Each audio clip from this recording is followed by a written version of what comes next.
Welcome back to the Storm Before the Calm podcast. I am your host, Lori Grace Bailey. I'm excited today. I'm always excited, aren't I? But I'm super excited to have our special guest, Dr. Cameron Nixon. Dr. Nixon, Cameron, it's great to have you. Thanks for being on here. Thanks for agreeing to just sit with me and have a chat with me. Absolutely. Thank you for having me. Well, let's kind of get into it. You kind of know what the podcast is about, but I have a feeling that some of the people who are either just recently joining the podcast, learning and listening to the podcast, they might not know who you are. I know a lot of us people who are excited about weather and storms and all that good stuff know about you. We learn about photographs through you, and now we're starting to learn about hail through you. So, can you tell us a little bit about yourself and how you got to this point in your life? And we don't have to start all the way back to, you were a glimmer in your father's eye. It's a little too Yeah, far that's a back. question. Yeah, yeah, but I'm excited to get to know you more a little bit as well. Yeah, well, great question. I work here at OU, and I work with the Storm Prediction Center. And I'm basically a techniques development research scientist, and I basically help come up with new tools and tricks to make better forecasts. And one thing that I've really been fixated on lately is hail, like you said. I've gone through a few research phases photographs, which are different ways to read kind of the wind shear in the atmosphere, storm interactions, how you can look at radar and see other storms kind of misbehave and interact with each other, and now hail. So it's been a ride, but I think this is just my passion and my drive is just to help better our forecast.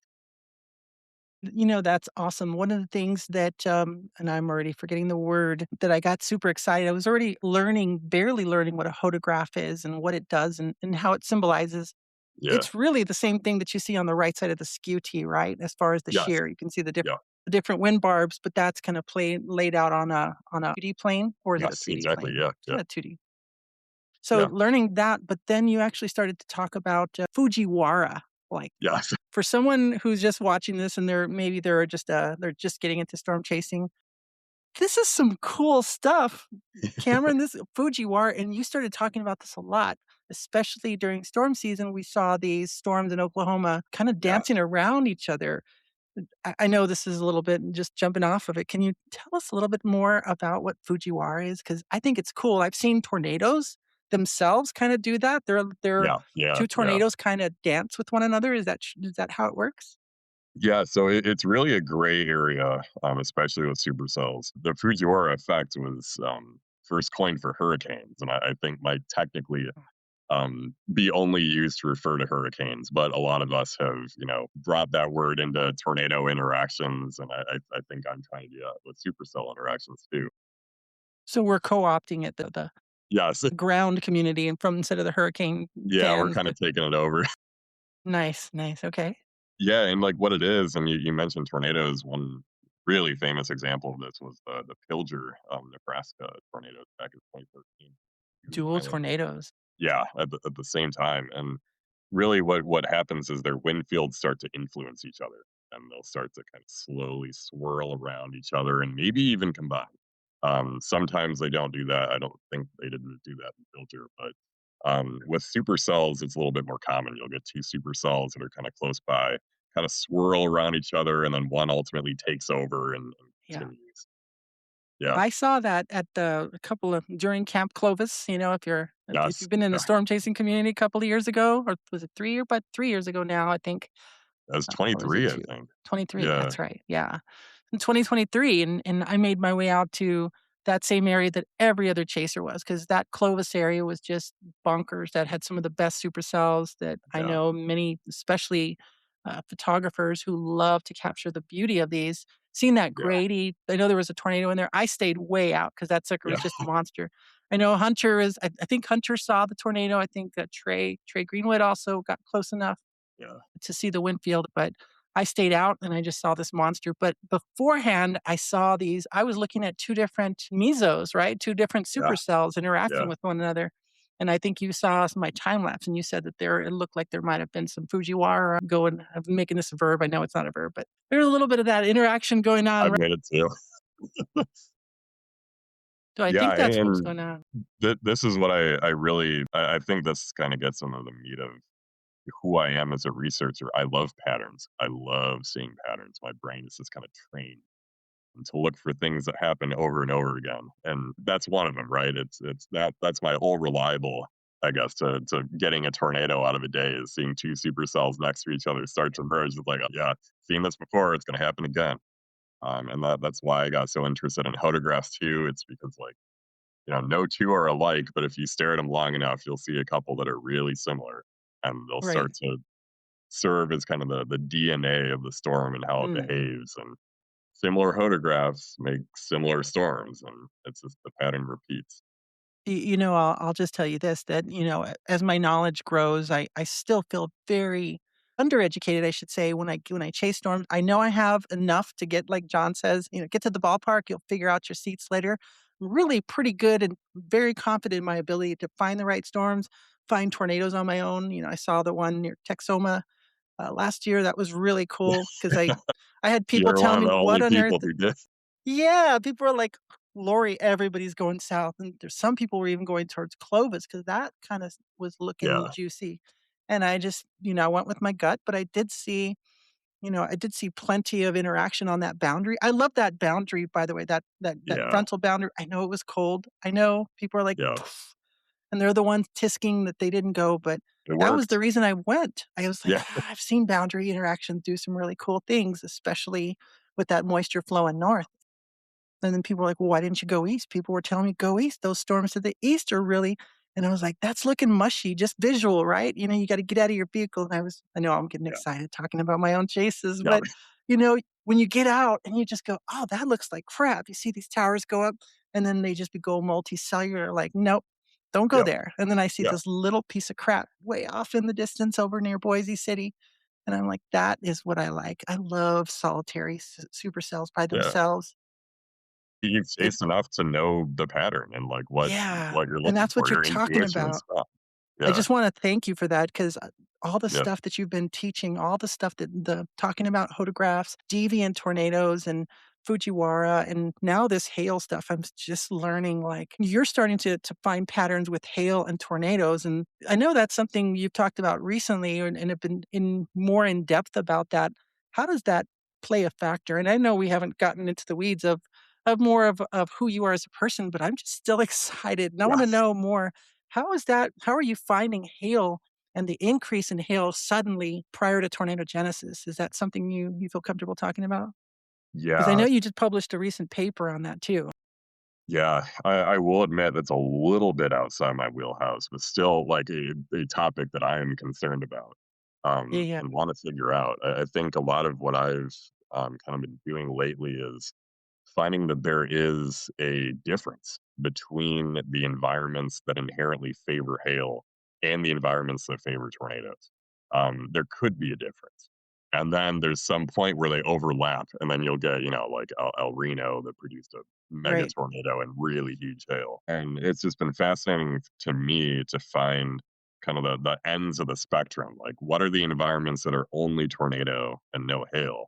And what are the environments that are lots of hail and no tornadoes, and kind of work from Sure. there and find the middle. And what I'm, discovering, I guess, is that there's a lot of kind of nuance in the hazards that supercells predict. And, like, some environments, even though they have, a really strong shear, really big cape, they're not really good hail producers and Right. might largely just get tornadoes. And usually when a tornado watch or outlook comes out, right, it's the all hazards threat, right? All hazards are Right. possible, but what if there's no hail? Is that Mm. included? So yeah, it's been a cool problem to tackle. I love it because it seems like I would say it's fair to assume that you enjoy cracking the egg, cracking the mysteries 100%. of tornadoes Yeah, and yeah, storms, and that's what you've been doing, and I think that's what makes me so excited because this little trigger in my head or this little light bulb in my head when I'm there at the storm, it's all clicking and you say, "Alright." So Cameron, the thing about you cracking the egg, solving these mysteries yeah, that makes each storm unique or that gives them their commonalities. I think that's why I'm so excited to just gather that knowledge from you because when I'm there, when I pull over and you look at that storm and you go, "Oh my gosh," "Oh, I see it decoupling," or you're looking at the nudgers, right? You're going, Yeah, wait, what is this coming?" And then you start it starts to come together, right? Your yeah, knowledge starts to you start to put the pieces together, and someone like me, I start to see it like, "I learned this. I know what's going on." And yeah. when you get that pattern, the excitement just builds on top of it, and that's why I'm such a just an excited noob when it comes to chasing, and that's what I love about getting back into the planes now. It's not just photography for me now, it's the excitement of all these little pieces finally coming together because 'cause we're all at different levels, I don't have PhD level understanding of meteorology. I'm just a And you don't need photographer, to.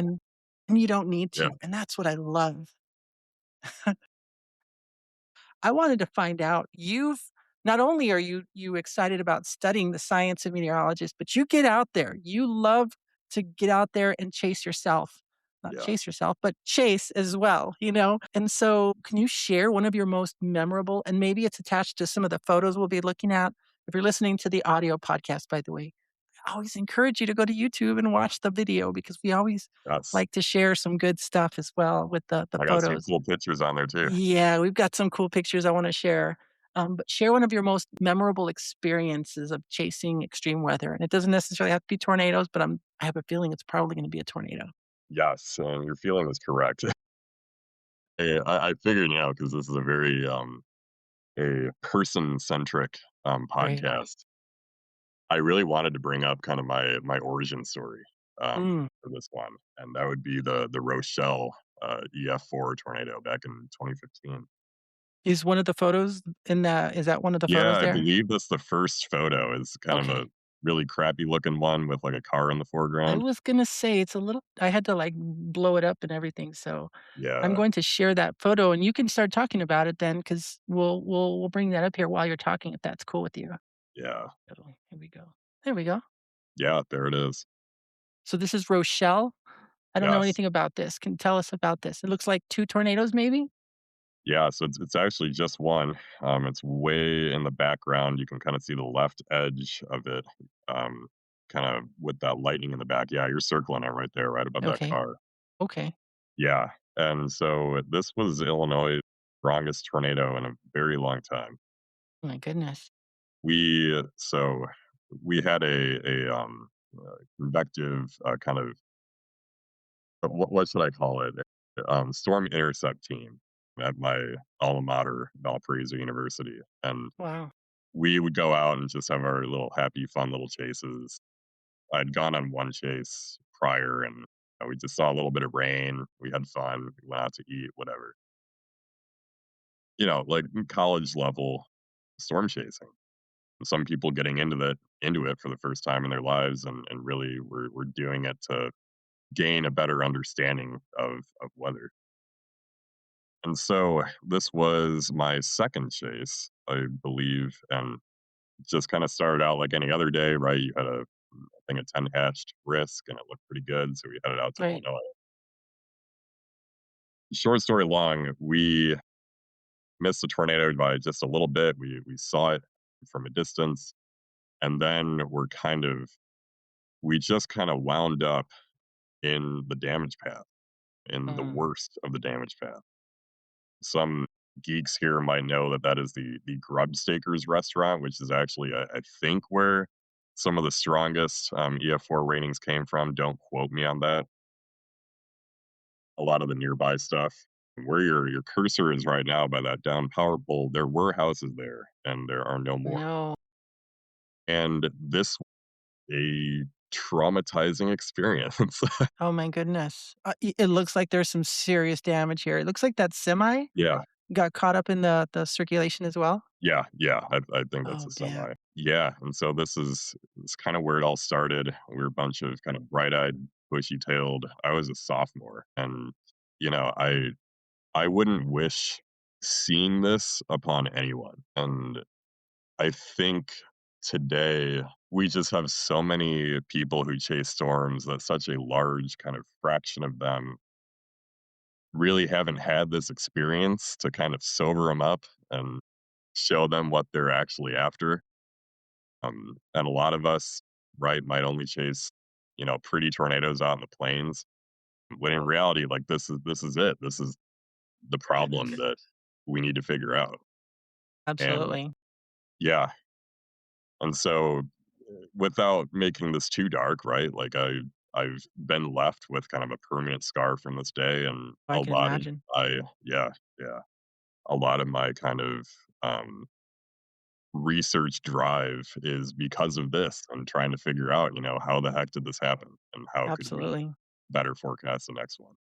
Oh, man, and it kinda levels the feeling of, the excitement and everything. I've 100%. seen it time and time again from storm chasers going out there, and then all of a sudden, um, you know, Tanner Charles, I've seen he's come upon some stuff. Hunter was telling me he Yeah, was, I think, the first or second person on this podcast, by the way, and he shared a story, and it really woke him up as well. Like, yeah, it's not what you want to encounter, but you said this was your second chase, like, of all yeah. time, It's my or second chase ever, and I go between this being my first and my second tornado. I actually think it was my first, and yeah, I think, yeah, like you said, I just wish. It's such a conflicting thought. It's like I wouldn't wish this upon anyone, yet at the same time, I wish more people had that experience in storm chasing just because of that perspective that it adds. I think it really changes you as a person and what you go into chasing, so I'm assuming what you kind saw of the values. injuries as well when you drove up. There were people that were injured. You could see that clearly. There's lots of ambulances, EMS vehicles, fire trucks, and stuff. Yeah, That's I rough. can't say honestly, I think we might have gotten there before a lot of the EMS. Wow. I can't say I personally saw injuries, but I will not forget, like, the women and children coming out of their cellars to nothing. Like, I saw that with my own eyes. It's haunting.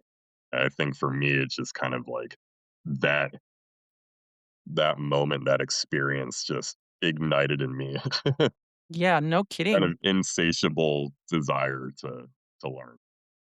Even as a chaser now, I've always wanted to be able to do that. And someone like Tim Samaras, right, who didn't have, I don't think he had a degree. He had knowledge. And I know that Yeah, he didn't let that stop him though. He knew that he could somehow, if he's going to be out there, he wanted to contribute to the science. yeah, And he wasn't just someone that went out there to enjoy the skies. I love seeing a really good storm, but at the same time, I want to be able to do something that can contribute to that or contribute yeah, to something in some way. Before we started this podcast earlier, as I was getting ready, I was thinking, you know, you love to bring value to the table. You're always bringing some kind of value with you, and yes, you're adding value to the conversation, to the table, and then you're still enjoying in the middle of enjoying the storm or getting after it. You're still a fun guy. You're not a Debbie Downer, right? yeah. But you I'd still like want to to bring think value so. to that. And you're always sharing that. And I learned about deviant tornadoes because of you. You know what I mean? But it's again, now I'm seeing that and I'm paying more attention that I don't want to get Hunter's going to kick my butt, but get close, shoot wide. I say that all the Right, time right. now, but at the same time, don't get too close. I listen to Skip all the time, and I'm always going Yeah, back and watching Skip Talbot's videos over. I can't tell you we over are and all over how many his times. disciples. Right? Exactly. But I see him going, I have to maintain situational awareness. But I have a feeling that I need to be prepared for just what you saw, you know what I mean? And so I wanna be able to bring value to the table. And I really think that's kind of the nature of this podcast as well, is I want it to bring value. I don't want it to just be a fun conversation. So what role has perseverance, though, played in your pursuit of extreme weather? You have persevered, you have started something, and I remember in another podcast that you mentioned that you felt like you didn't think that you could or that you would want to go for your doctorate. Am I right? You talked about that. But then someone else kind of convinced you, "Hey, you've already got skin in the game, man. You don't wanna quit in the 3rd quarter." Yeah, yeah. That was John Allen. That was my PhD advisor, and Wow. quite literally came down to Lubbock. I think he was on some kind of extended chase. I said he wined and dined me to to No kidding. convince me to get this PhD, and, my very first correspondence with him, like, I straight up texted him, "No." I'm like, "I'm not." Really? Yeah, Okay. yeah, I did. You're like, "Nope." Very candidly, yeah, and, by the time that was over, I took his offer, and I just think, it almost felt like he kind of found me. This is a little bit dramatic, but kind of found me on the street. Like I was just a little aimless at that point in my life.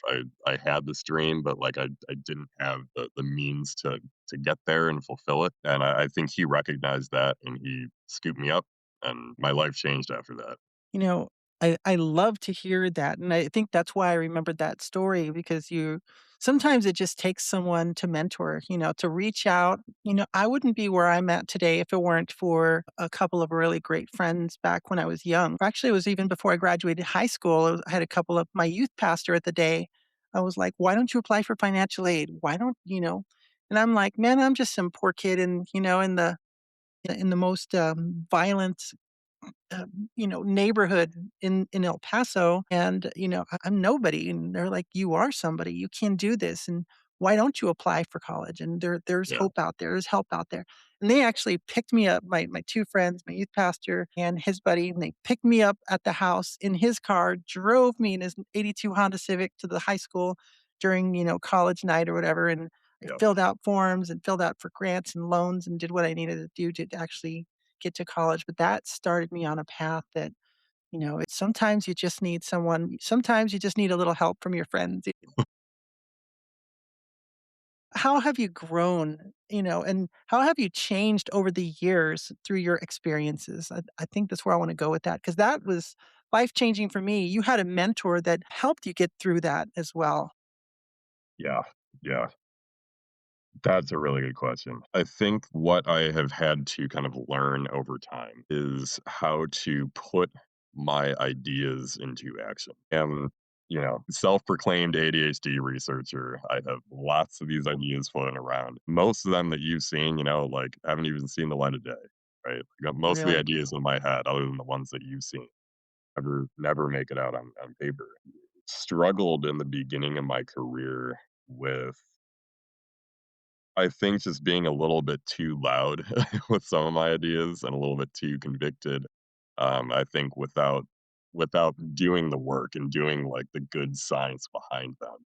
And that's I think the path that I was headed down before John Allen snagged me. Did he Was help you pump the brakes a little bit on that, or actually help you focus in on, hey, this is what you're good at. Let's Yeah, target something I instead think it was of more the latter. The reason I love John is because he didn't want me to pump the brakes. He wanted me to okay. pump the gas. Wow. And, like, and that's what I love, and that's the kinda energy that I try to give towards other people is, Yeah, that encouragement, right? Like, I've absolutely. I think on that note, I'll kind of spout off a little bit, but I Sure. don't think we have enough of that in academic research. There's a lot more kind of caution and, we should suppress this, carry on with the status quo, and not enough, this is a cool idea, this is new, let's take it somewhere. And I just needed to figure out how to actually take it somewhere. I think just learning the scientific process is obviously the biggest part of a PhD is understanding how to kind of persuade people with not just your words but also your science. I I love really, that. really learned. You sound to me the way what you're describing, you sound like you would be a student of Dead Poet Society. Like, why did I forget Yes, about that? So in Dead Poet Society, you seem to be like you would have been one of his students, right? Robin Williams students talking about seizing the day, getting after it and making the most out of it. You know what I mean? yeah, yeah, 100%. It's just I'm driven, and of course, this is not the norm in research. I don't think it is, but I'm driven by these moments where I see people with great ideas being, kind of suppressed for whatever reason, or kind of quieted, or maybe you should do this instead. And I'm not about that. I think grand new ideas are really the way to kind of push science. I know you're going to be speaking to several people that are watching this and going, "Man, is he talking about me? I Yeah, have ideas. I don't feel like I could see them through fruition." You know what I mean? I'm the same person. I actually have a few things that I actually think I can contribute to the science. not tornadoes. And I won't go into it because I'm actually talking with a professor at a certain university about a project No about kidding. something in a way that I can help. And I won't reveal anything because my wife Well, would kick dang, I my was gonna butt and say, ask. "Why did you give that up?" I'll tell you on the side, but it's really exciting. And I really like the lights kind of all went off Oh, it's and awesome. I presented it someone who I really respect in the science of this topic, and I'll just leave it at that. Like, man, do I really have something to contribute to society? Not just society, but do I have Yeah, something that can blossom? Here we are with AI just replacing us as photographers, replacing video, replacing humans, right? Like you're talking to something online, you're like, wait a minute, that motion did not look right. That video is yeah, BS. It's AI, or is it? We're starting to blur the lines between all of that. How can we retain our individuality and all of that? I don't want to get too far into philosophical discussions here, but you speaking to someone out there, like I wanted to ask, um, is what advice would you give to someone that's going through that experience or that their own challenges or hardships when it comes to that? I'm talking to young Cameron. You know what I yeah, mean? yeah. What would you have to say to someone like that? Well, especially young Cameron in the age of AI, it will be a long time before AI can come up with new ideas. And honestly, I think that's the advice that I would give everyone. And I've gotten to see as I use ChatGPT and Gemini over time how good it's getting with like just rattling off. Ooh, I know that cape works this way and shear works this way or whatnot. But that's 40-year-old knowledge, right? It's way and I don't know, call me a pessimist, but I don't think it's gonna ever get to that point where it's developing new ideas and advancing kind of the philosophy of science, and that's why we're here. It might not be at that position yet, Yeah. but it sure is instilling fear in so many of us who are wondering if we have dreams to come to Yeah. fruition. You know what I mean? Yeah. And I think Yeah. that's important. Yeah. You're seeing it, you're chasing your own dreams, and you're contributing in such a way that someone like myself is like, I can go out there and the pieces come together. And I can't explain it completely, but I understand it now and it's palatable. And there's a brilliance in the knowledge and knowing that you want to chase that bit of science and look for these commonalities in storms and I can get it. Someone like me can understand something that you had as an idea. And you were able to bring it to light and to show that there's something new out there, even with meteorology. And so, we're Always. all talking about nudgers in storms now. We're talking about these things. We're going straight to photographs and going, "Ooh, that looks good." And then we Yeah, all right. bust together anyway. We're like, "Hey, you're not 100% correct either. Photographs aren't the there is no catch all be all, you know what I Yeah. mean, when it comes to Yeah. forecasting. So there's plenty of knowledge to be taught, to be learned, and to be shared, I think, out there even for others. So I know. Let's switch gears here really quickly. So what was the most exhilarating, that being your second tornado aside, let's put that one to the side. But what's Yeah. been your second most exhilarating moment that you've ever experienced out there on the plains? This is a tough one. Man, I'm just gonna tell my Dora story because I really love my Dora story. I think that might be one of the second pictures too. It's the one with the tornado at the bottom, but a really big supercell Was above that it. Dora, New Mexico? Was that the one? I've seen Yes. another, he's a local chaser from that Yep. area, and Yep. I've got a I think his print name of is his. Kyle. Yeah, is that the same tornado?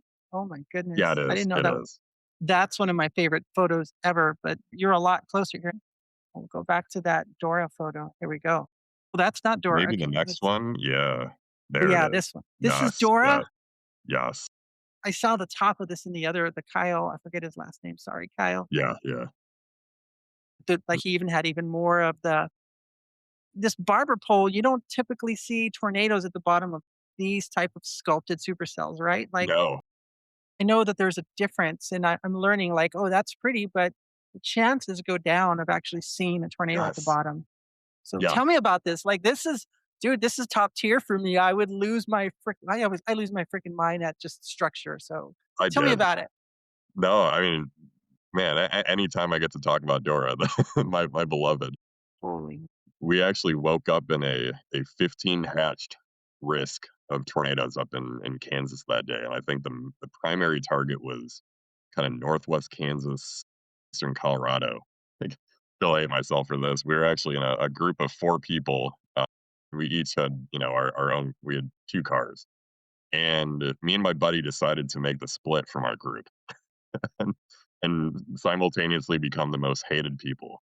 And I I bet. still feel bad about that. I still, teamwork kind of dropped off the window that day. We had a very No, animated discussion as to, to which target would be best. because Dora is pretty far south from Kansas. You're talking eastern New Mexico, not like Farmington area, and Yeah, then that's what, a 5-hour peel? I mean, you had to peel away and it was at really least, commit to it.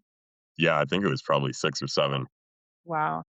And we actually drove out of the tornado watch completely into a marginal risk Oh my goodness. near Dora. Yeah, Talk and about a Hail this Mary. happened in a very kind of low probability zone, and I don't know, there's just something about it, like, I'd chased in Lubbock for the last couple of years before that, and I kinda got to know its quirks and how there might be kind of, an underrepresentation of moisture and dew points in the models.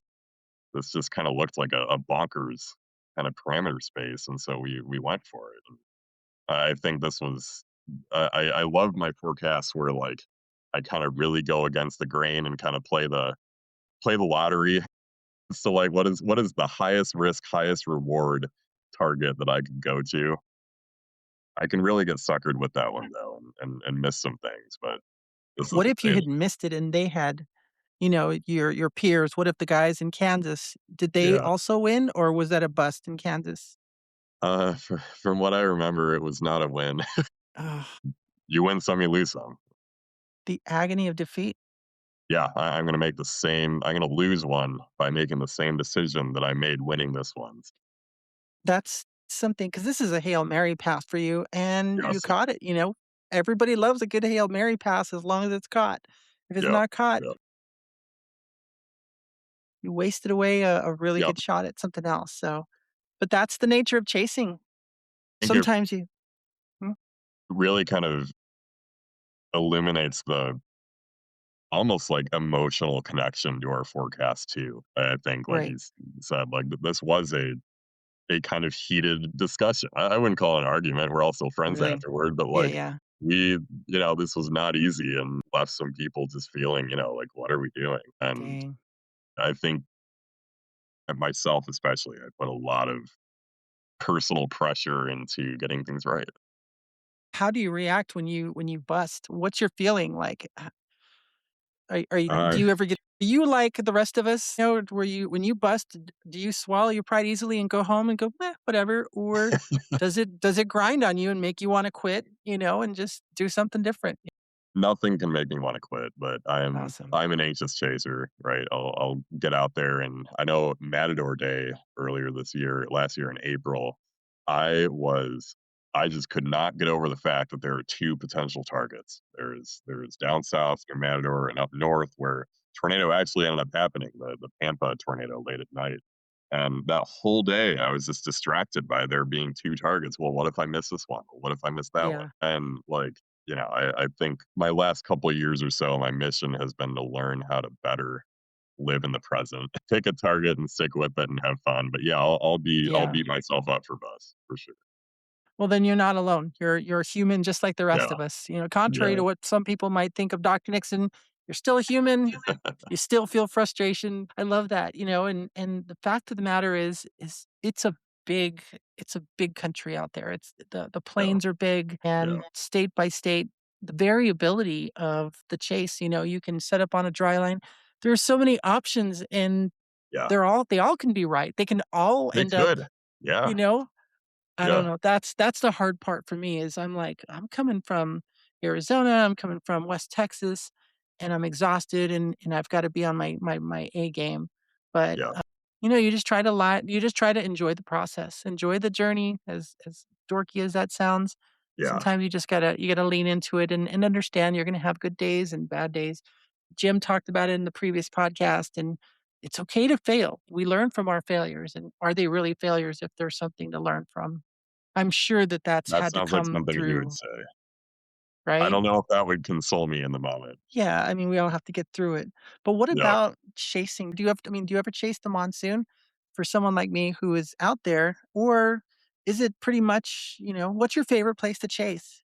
What's your Yeah, ideal? that's a good question. I've not tried monsoon chasing. I've told a couple people that I probably wouldn't complain if I did that once because it sounds a lot more relaxing. It is. Unless you're getting just annihilated by lightning in every Yeah, direction. That can be a little weird yeah. sometimes. You got especially if if you're perched on these weird places. I don't know if I could get behind that, like, going out to these really kind of out in the open places where I hate You lightning. kinda got to. Lightning scares me. Yeah, Yeah, you kinda have to. I mean, with these pulse storms and the bolts from the blues out, of course, yeah, you've seen the photos, and to get, just clear air bolts like that is phenomenal, but you can often find yourself on a little hill just trying to get, people think that the desert is just this big flat open area and that you can just set your yeah, camera. no, You come out, and as soon as you pull over somewhere, you just have this hedge of chaparral and the mesquite that's everywhere, and so you want to get a little bit of height. There's you just really want to be able to catch that bolt striking a tree or striking a pole or a car or yeah, whatever it is, something in the distance, and it's almost impossible unless you've taken the time to find some of these really great spots. So I do have to learn to mitigate risk, that's what we yeah. do, right? People tell me that all the time. I had a friend who rides motorcycles thinking I'm crazy, and I'm like, "Bro, you're gonna die on a motorcycle sooner than I'm gonna be struck by lightning for a third time." You know what I mean? Like, Well, I couldn't get behind either, but no, so I think the only thing that's keeping me from doing that is that A, I just love supercells so much, and B, it's just I love the challenge of forecasting. To me, that's at least half of it is getting it right, absolutely. There's figuring not it much out. to monsoon chasing you, but Cameron, I wanna know what is your current pursuit? You've talked about some of your studies in the past. Is there something you can share with us that you're doing now or that you're working on or that's weather related? Yeah, yeah. Give us a teaser. Yes. Well, I can tease this. I actually just posted about it on Twitter few days ago. So if you look down through my images, you might find it. But I am developing what is essentially an analog based forecasting system for broader use by the general public of meteorology and National Weather Service. And so if you've ever looked at a sounding and maybe seen kind of on the bottom like the analogs, the SARS, and Mhm. it'll spit out kind of the dates and like the probability of hail and tornadoes, that's what I'm focused on doing. And I want to kind of significantly change and improve the way we go about doing that. SARS, it was actually, I think, ahead of its time. A really cool concept. And when they made it back in the day, we just did not have the computational power that we have today and the data that we have today. So what they used in these sounding analogs are balloon launched sounding, so the ones that you only launch twice a day, hundreds of miles apart, right?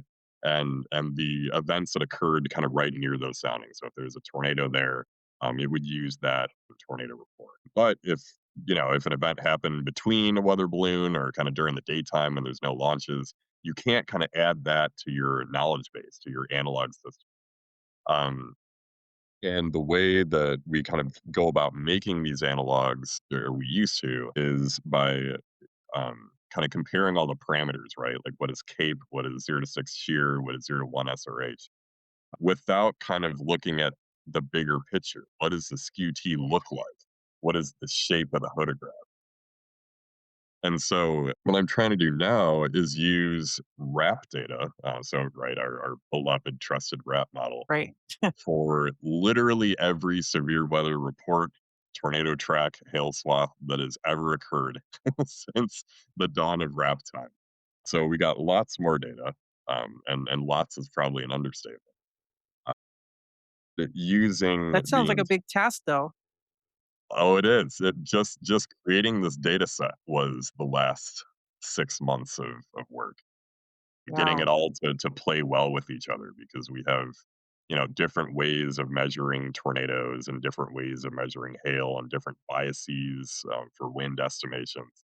It's a lot. It's a lot. You got to have consistency before you can even begin to compare things. Exactly. And so a lot of the stuff I'm also making a kind of algorithm to track hail events. So kind of like we do tornadoes, right? We have a track. If you go on Tornado Archive, you can see tornado tracks, the start and the end point. I'm doing the same thing for hail and potentially even wind. And Oh, so cool. being able to have that kind of track based data makes it really cool when you're pulling analog and all the analogs are 45-minute long tornadoes. Holy cow. You have that kind of granularity in your data. The cool thing about all of that, and not even cool thing, but fact of the matter is hail, wind damage, all these things it is a huge that kind of destruction, the science is needed, and Yes. companies and there's a lot of money that is involved in making sure that, that companies can prepare for future possible damage coming in. I know that's science that is needed today to forecast for, from trains and everything else. There's the flow of goods and commerce within the United States. That's a huge thing that needs to be worked out and to improve on that science. There's a huge potential for savings, like billions and billions of dollars in savings by contributing or making sure that we continue to fund the sciences, right? That we continue to get that money to save us in the future. Science is good. Fund science, please. Yeah. And that's one of the things that I'm kind of complimenting. I actually have a coworker who's working on kind of the footprint aspect of these hazards, right? Like what is the spatial area of people affected by hail on any given day? And what I'm learning in this analog system is that we really focus on tornadoes. We do. We spend a lot of time in our forecast process thinking about what are the chances that we get a tornado here, when in reality, these tornadoes are a very tiny kind of Exactly. portion of the area impacted. Hail, And of man. course, I bet yeah, hail, I don't know the numbers, but hail has to be far more significant on a economical impact, hail damage for every yes, city. I mean, it's just even here yes, in El Paso and other places in West Texas, Arizona, we deal with hail also. And, yes. anything that's exposed from roofs, oh my goodness, I've had to replace my own roof from hail and lightning. Hail is the costliest hazard in the US, and it's billions Wow. of dollars Right. per year. Yeah, so, yeah, Dang. Good times, good times. You sent me a absolutely. few photos and I love watching and love hearing how you got these shots. So I'm gonna pull up these other ones really quickly. Sure. Go back to that. There's that Dora shot, which is just Yeah, epic. Let's go with this yeah. one. I So love this this. was you didn't see this one, did you? I don't think so. Is this the Okay. Lubbock one? Yeah, Is this this was, near Lubbock? Dalhart, kinda right where you got your, tornado earlier this year. For whatever reason, I thought Okay. you were here. This was, yeah, Dalhart back in, 2023? I think it's 2023, um, early June 11th? mid-June.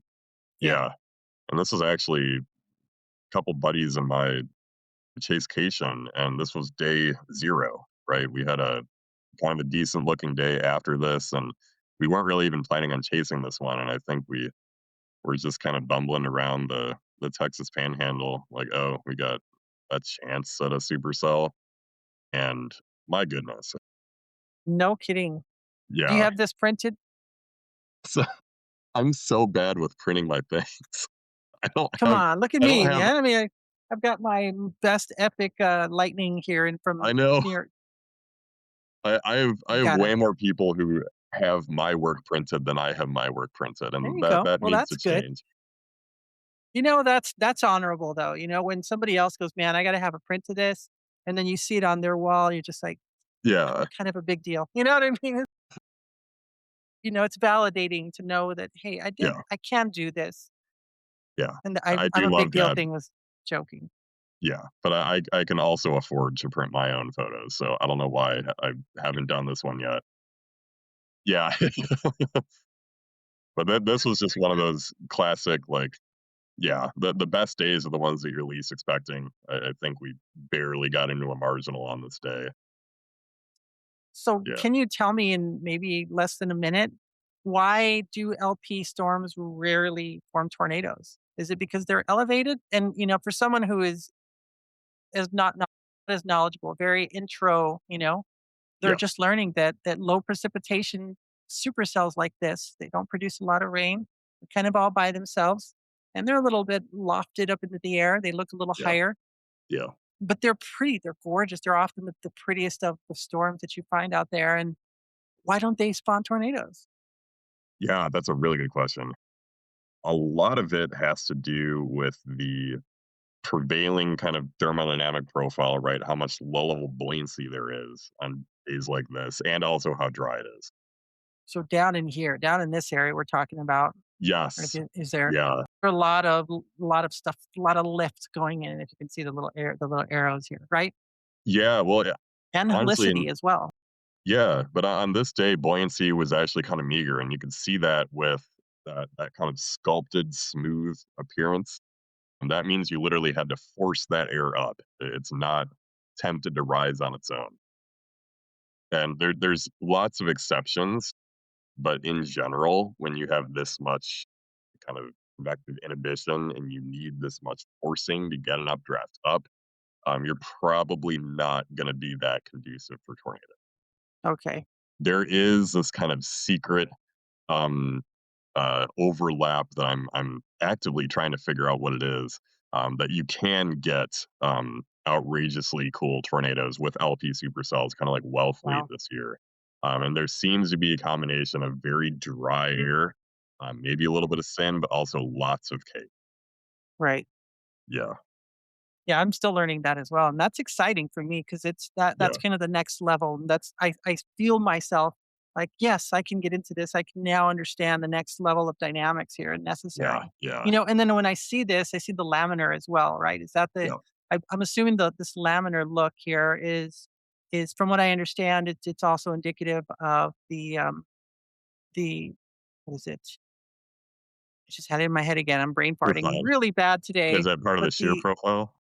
yeah, exactly. And Yeah. it's dry as well. There's lots of, Yes. pockets of dry air getting entrained into this. See, Yes. it's Oh, that's a coming good. up. Exactly, yeah, where you see those, I call them cuts, like, on especially on the Uh-huh, left-hand exactly, side, where you right see here. that dry air, yeah, cutting in, that is exactly what that is dry air Thank you. entrainment, Noob yeah. here, still learning. Yes, But that's great, yeah, and I love yeah, that, and I'm sure there are people that are watching this. I have a lot of people that are watching this that just like to chase storms. They're not too big into the weather. But when they see that, they can understand that, like, okay, it's not just a yes, chunk of moisture. It's not all moisture. There's dry air that's getting entrained into yes, it, and it creates this really pretty stuff. So dry air and is not always a bad thing when it comes to taking photos. no, and that's exactly what I was gonna say, is that if you're a lifelong chaser, especially on the high plains, it's the environments that are most conducive to good photos can be those that are most hostile to supercells and tornadoes. You might look at it and Right. say, "Ooh, how can a storm survive in that?" But if it does, Right. it's a sight. Yeah. Exactly. And I'll you know what? I'm happy to get a bird fart tornado. I'll take it. I'll count it. I only Oh, yeah. have like less than 5 in my Yeah. bucket.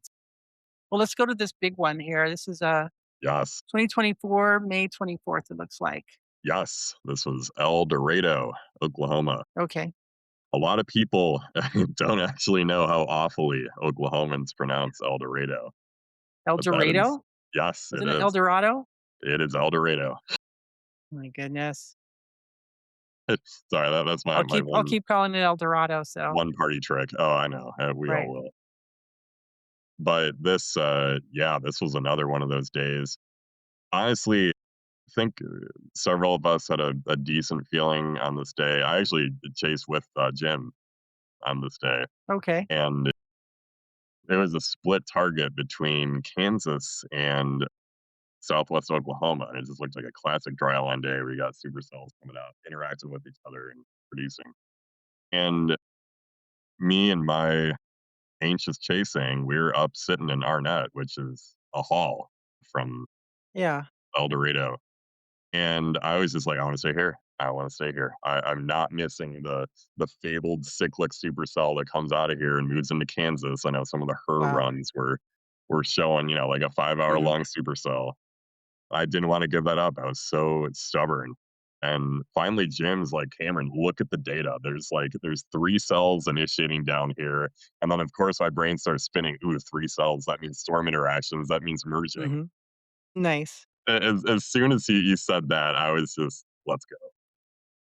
And yeah, that's what happened. And I got to see kind of my pattern and my studies in action with that. Really have Dang. to thank Jim though for this shot. I'm That's not sure awesome.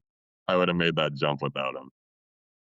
And that's the cool thing about it. But these, when you see 3 supercells, then you start to worry about I actually saw this. I was home chasing, right? I'm sitting there and I've Yeah. got all the monitors up and watching different chaser streams. And I think there was a couple of years ago, and there was several supercells stacked, and everything was eventually going linear, right? Everything was supercell, and then everything turned into a big lined out MCS later on.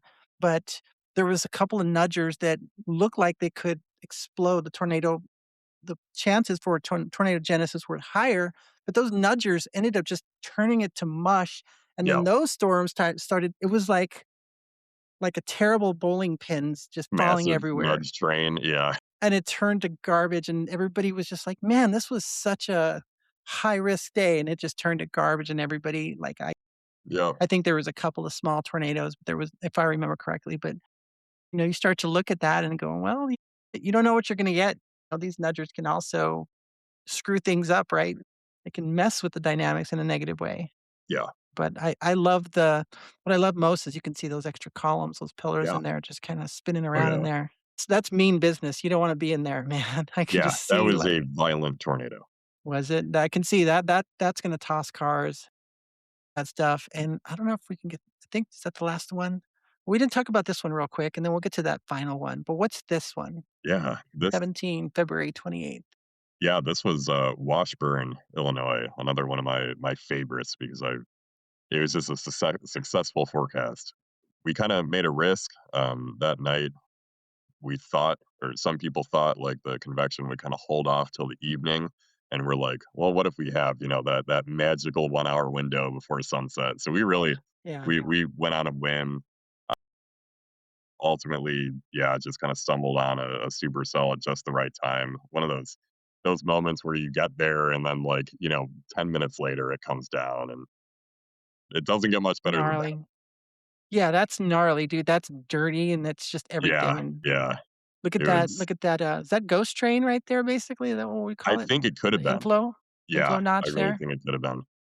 That's Seeing all amazing. the dust kind of illuminate See, all the processes. and if you're a chaser right here, you're going, "Gosh, this sucks, man. I need to get out of this." There was a That's car just that drove through it. We I have know. video of a car, like a local, that literally drove through that and Were came they out okay? I'm alive. assuming. Hopefully. I'm assuming. My goodness. But Goodness Illinois, gracious. Illinois in February. Don't sleep. Really? That was February. Oh yeah, Yeah, that's yeah, crazy. The good thing about chase season is that I've learned from Skip's videos too is there's a winter season too. And I yes, mean, their chase season is basically all year if you really look into it and yeah. start to. Especially up there in the Midwest, Mhm, they have a very long-lived chase season. right.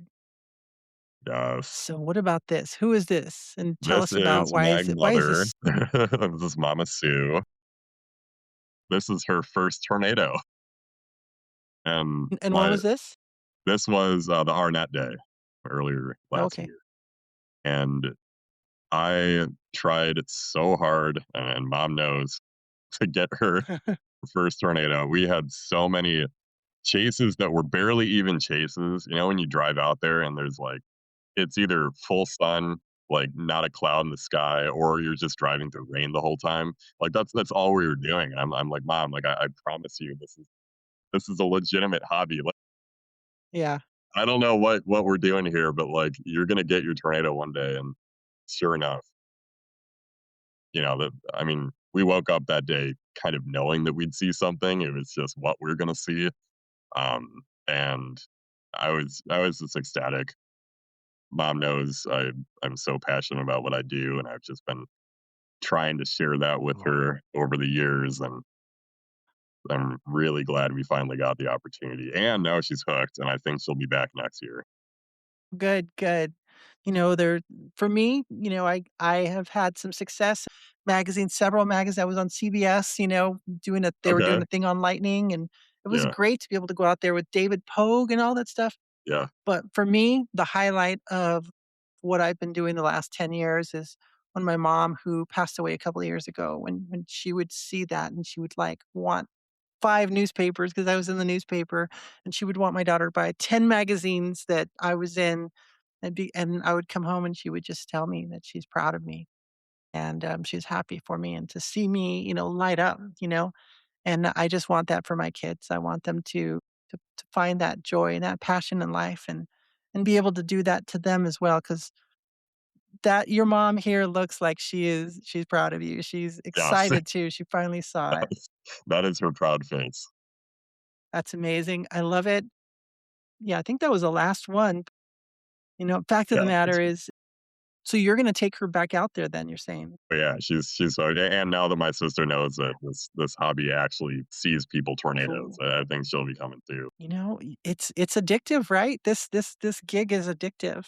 That's amazing. But So there's what just about no those greater feeling, I guess, just showing them this. I think that's what, when we have those struggles, when you struggle and you miss 10 storms in a row and you're ready to quit, it always seems like you pop out of the rain, like you were just talking about. You Always, come in, you're like, "Ugh," and you come out of the rain, you're like, "Holy smoke, there it always. is," right? That was me with that Dalhart, Texoma tornado. Yeah, it was so cool to have you interviewed for this podcast. I'm so glad that I had a chance to talk to you about that. Thank What would you. be something that you would tell maybe someone who is feeling like they're ready to give up chasing? Or they just couldn't make all the puzzles come together.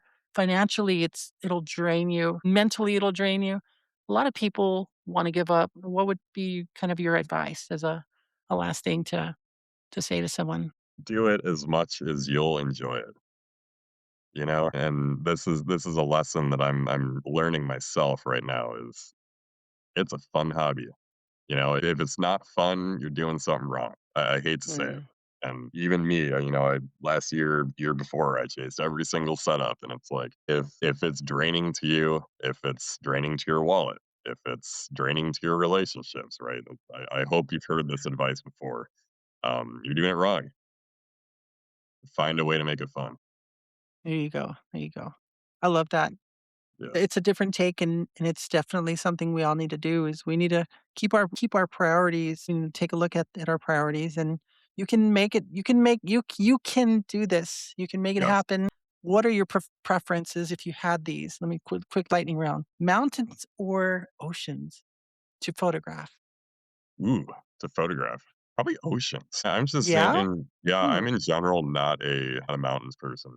I I don't know. With photography, maybe that might be different, but maybe if we're just talking vacationing, probably the oceans. Oceans are pretty cool. I asked this question with others, but this is a dumb question in this case. NATO's or structure? I mean, if we're being honest, structure, but it's a hard choice. Really? It's not like it's an You're easy choice for me. I thought tornadoes would have been, the easy Yeah, answer for you. yeah. I mean, it's hard because sometimes I measure my success by tornadoes, but like at the end of a year, I just get in, I look at all my photos, and like structure just usually takes my heart. Like I all my do best love photos are structure. structure. Right? Yeah, the LPs or something, Yeah, sunset. yeah.